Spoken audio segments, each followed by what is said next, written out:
بسم اللہ الرحمن الرحیم۔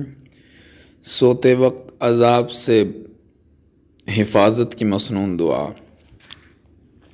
حضرت حذیفہ بن الیمان رضی اللہ عنہ فرماتے ہیں کہ رسول اللہ صلی اللہ علیہ وسلم جب سونے کا ارادہ فرماتے تو اپنا ہاتھ اپنے سر مبارک کے نیچے رکھتے اور پھر یہ دعا پڑھتے: اللہم قنی عذابک یوم تجمع عبادک، اللہم قنی عذابک یوم تجمع عبادک۔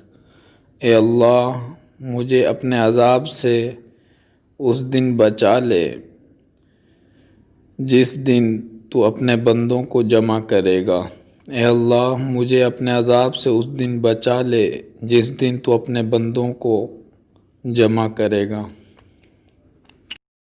مزید اسلامک ویڈیوز کے لیے، مسنون دعاؤں کے لیے اور خوبصورت تحریر کے لیے ہمارے چینل پر بہت سی ویڈیو بھیجی جاتی ہیں۔ قرآن و حدیث کی روشنی میں وظائف بھیجے جاتے ہیں۔ ہمارے چینل کا وزٹ کیجیے۔